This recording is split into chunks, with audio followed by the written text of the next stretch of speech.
We did it. Thanks to you, Andrea.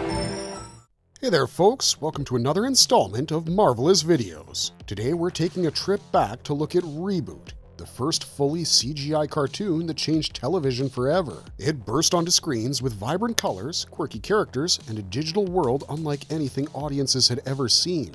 But while it started strong and built a loyal fan base, its journey was filled with network meddling, tonal shifts, and long delays. So what exactly happened to ReBoot? Grab your chairs, because we're about to find out. Before we get too deep into things though, we have a very small request. If you like our content, please support us by subscribing to the channel. It's a small click for you, but for us, it means a lot. Thank you. Let's begin. None, really. ReBoot's groundbreaking debut. The first full CGI TV series. When ReBoot first aired on September 10, 1994 on ABC in the United States and YTV in Canada, it made TV history as the first fully computer-generated animated series. The show was created by Mainframe Entertainment, a Canadian studio founded in 1991 by Christopher Brow, Ian Pearson, Gavin Blair, and Phil Mitchell. From the start, the studio wanted to experiment with the possibilities of computer graphics, which at that time had only been seen in short films, commercials, and occasional effects sequences in live-action movies. The series was set inside a computer system known as Mainframe. Its characters were sprites and binomes who lived within the digital world, battling against viruses such as Megabyte and Hexadecimal, while also dealing with constant game cubes that dropped into the city. These games, controlled by human users, forced the citizens of Mainframe to enter and compete for survival. This assumption worked well with the available technology. CGI at the time had issues with realistic human beings. Still, by coming up with characters as digital bodies with angular or stylized bodies, this limitation was turned into an advantage. Mainframe Entertainment took major risks when it decided to build ReBoot entirely with computer graphics. In the early 90s, traditional hand-drawn animation was still the standard, and CGI was costly and technically challenging to manage. Even so, the studio saw clear benefits. Digital models and backgrounds could be stored and reused, which saved time once the assets were created. The use of virtual cameras also gave animators freedom to stage shots and movements that were far more complex than what was possible in 2D animation. Backgrounds, character models, and effects could be reused, and virtual cameras allowed movements and angles that were difficult to achieve in hand-drawn animation. While the technology wasn't advanced enough to produce fluid details on par with film budgets, the digital setting of the story justified the aesthetic. The result was unlike anything audiences had seen before on television. The use of bright colors, geometric patterns, and 3D motion helped ReBoot look futuristic. More importantly, it showed that a weekly animated show could be done in CGI exclusively. Its release represented a new beginning in the world of animation, with subsequent adaptations, including Beast Wars Transformers, demonstrating that computer animation could be used to produce a full serialized animated TV show.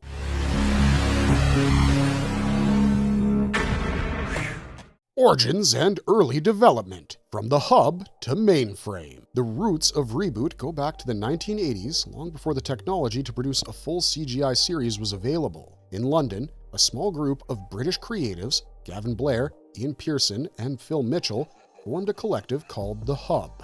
At first, the crew concentrated on old-fashioned animation, commercials, and design, but they were very interested in the power and potential of the new computer graphics. One of their initial experiments involved computers creating short pieces of animation for use in advertisements and music videos. Although primitive by today's standards, the idea was born that a whole series could be constructed digitally in the future. Gavin Blair has recalled how the group was particularly inspired by films like Tron from 1982, which hinted at the potential of computer animation even though it was still blended with live action. At the time, full CGI for television wasn't even remotely practical. The hardware was slow, the software limited, and rendering even a few seconds of animation could take hours or days. Despite these hurdles, the Hub kept pushing, creating concept art and ideas for a show that would one day become ReBoot. Pearson and Blair began looking for better opportunities to pursue their vision by the late 1980s. This led them to Vancouver, Canada, where a new environment offered both creative freedom and access to North American broadcasters. In 1991, they partnered with Christopher Brow and Phil Mitchell to establish Mainframe Entertainment. The studio was built around a bold goal, which was to produce the world's first fully computer-animated TV series. Mainframe's founders brought with them valuable experience from commercials and visual effects, but a weekly series presented new challenges. Character design had to take into consideration the constraints of CGI, storyboarding was redesigned to accommodate virtual cameras, and rendering had to be streamlined to meet the limited deadlines. These mechanical and artistic challenges marked the initial development of the show. It was the idea that had started as a loosely defined set of ideas in the hub, which now became a tangible project in Vancouver. It was a first step in transforming ReBoot's origins into a revolutionary reality.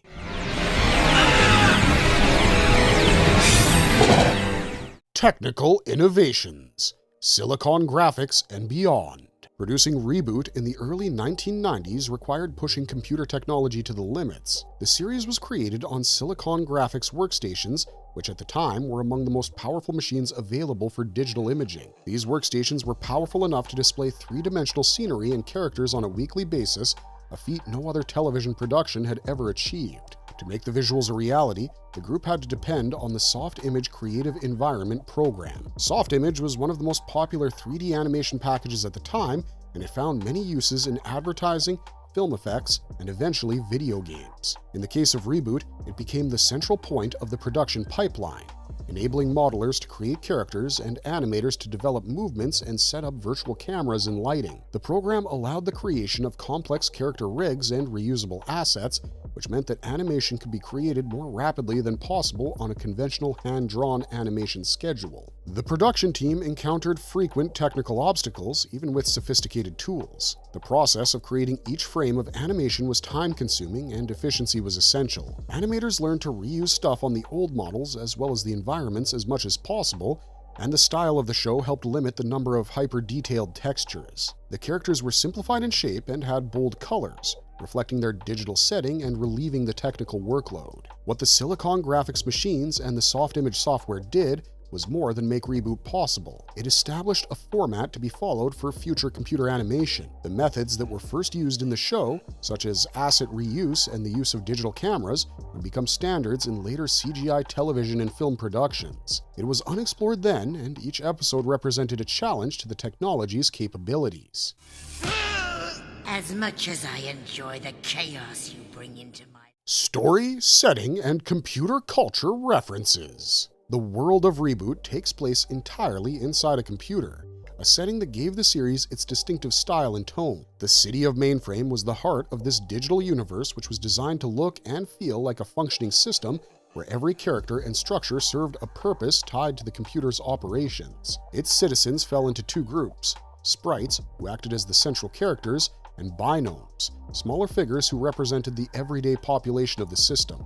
The main protagonist was Bob, a guardian tasked with keeping Mainframe secure. Guardians were charged with maintaining stability inside the net, and Bob's role was to defend against both viruses and the destructive effects of user-launched games. Alongside him was Dot Matrix, a resourceful sprite who ran several businesses and often acted as the voice of reason and leadership. Her younger brother, Enzo, provided comic relief and enthusiasm, often rushing into danger as he aspired to become a guardian himself. Their chief opponents were computer viruses.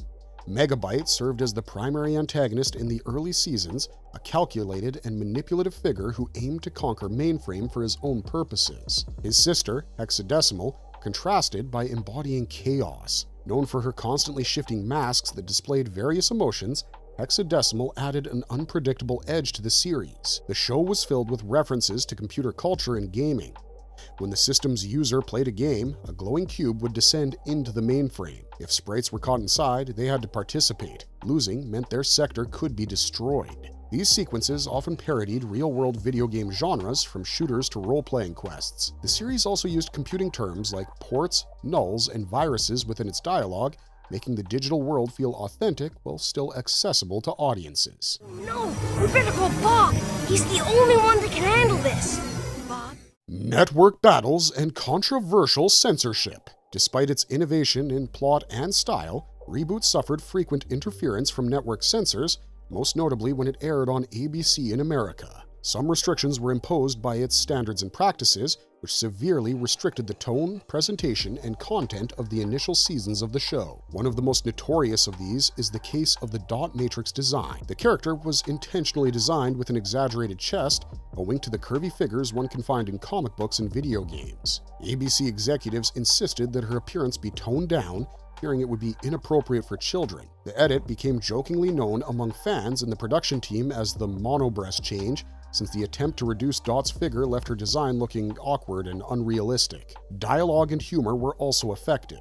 Jokes that leaned too much on innuendo, pop culture parody, or darker themes were frequently cut or rewritten for US broadcast. The network required a simpler and lighter children's show, which limited the creativity of writers. Canadian airings on YTV were less heavily censored, so viewers there often saw versions closer to the creator's original intent. This changed when the show was dropped by ABC after season 2. Without strict American supervision, ReBoot on YTV became darker and more adventurous in its storylines. Themes of corruption, loss, and identity also became more significant, as did the use of humor, with less emphasis on whether it would withstand the scrutiny of censorship. The censorship battles didn't end entirely, though.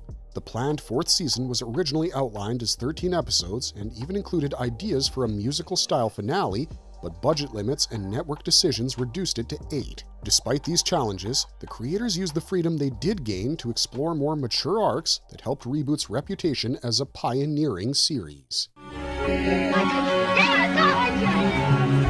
Enzo and Frisket? Behind-the-scenes voices. Creators and crew speak. The people who worked on ReBoot often describe the production as both exhilarating and exhausting. Gavin Blair and Ian Pearson, who helped shape the concept in London before moving it to Vancouver, recalled how unlikely the project seemed at first. No television studio had attempted a fully computer-animated series, and the idea was considered risky. Still, they pressed forward, convinced that CGI could sustain an ongoing story rather than just appearing in short commercials or film effects. Writers on the series have explained what the process was like. When a scene was too complicated or needed too many new modeled objects, the scene could be modified to save weeks of effort. Writers and animators worked closely all the time, frequently changing dialogue or staging to be able to put it in motion within the hardware limits. This back-and-forth effect made the series exceptionally team-oriented. Animators faced their own challenges. Some recalled that basic movements, like characters walking across a room, had to be built carefully because there was no established library of digital assets initially.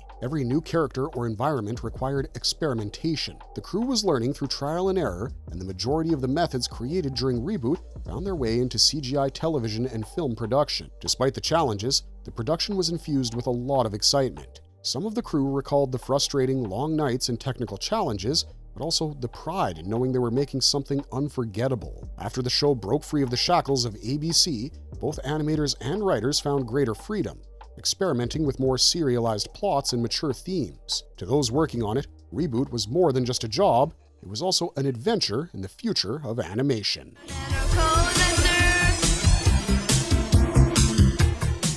Fandom, merch, and cultural impact. Since its premiere in 1994, ReBoot has gained a faithful following going far beyond its air date. It captured the attention of young audiences with its futuristic aspects and serialized plot, and older audiences responded to the sophisticated computer references and jokes included in the script. The show established enough popularity that it was able to generate merchandise such as an action figure line, video games, and even theme park attractions. Among the first merchandising attempts were action figures including Bob, Dot, Enzo, and Megabyte. These toys were issued in the mid-1990s and contributed to the popularity of the show among children. Several video games would follow as well, some on the PlayStation and PC, eventually putting the players directly into mainframe. There were also amusement park rides and interactive experiences, most notably at Paramount Canada's Wonderland, which featured a motion simulator ride themed around the series. The fanbase worked to keep the show going far beyond its initial run.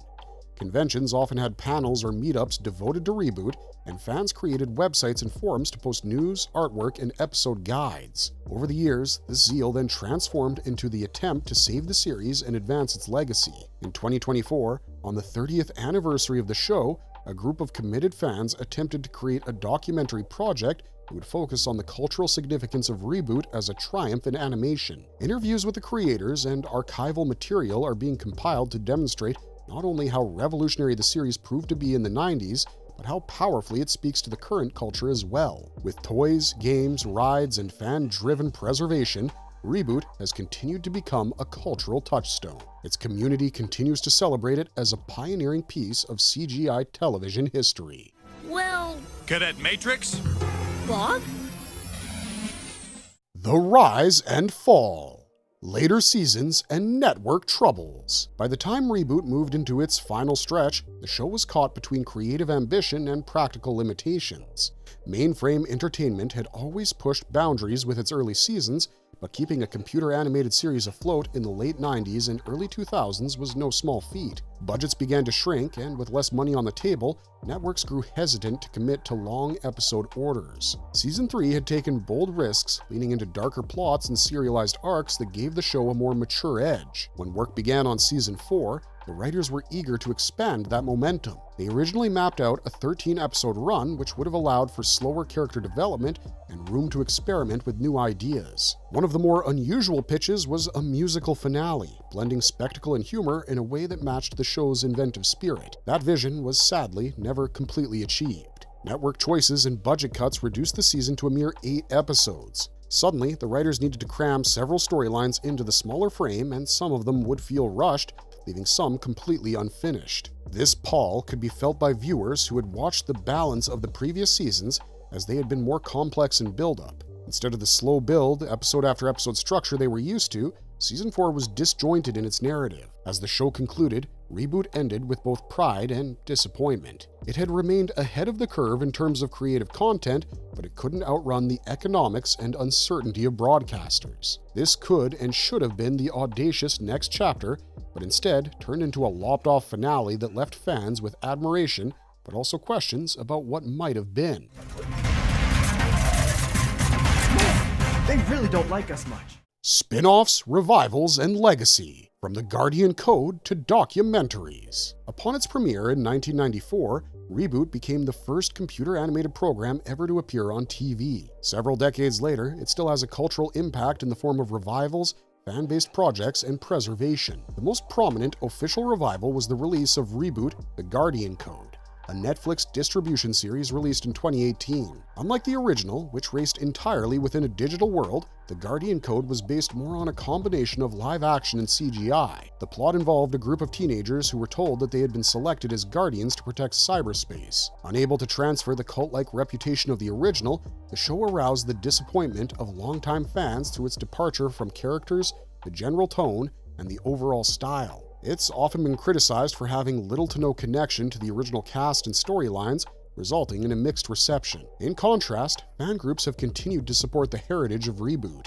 Dedicated fans held projects to mark and celebrate its history as the show turned 30 in 2024. The biggest project is an independent documentary directed by diehard fans who want to document the behind-the-scenes breakthroughs, the influence it had on the world of animation, and the passion it continues to inspire. These campaigns reflect on how the fan community has worked to help secure ReBoot as a leading landmark of television history, despite other official continuations finding less success. The lasting impact of ReBoot was their technological innovation, as digital storytelling continued long after the series ended. Although The Guardian Code demonstrated how the brand could be reinvented, the documentary work and fan projects in progress bear a more profound statement. The original series is a source of inspiration, a legacy of creativity that people remember for its innovation and by the community that still gathers around it. You go ahead, I'll be right up.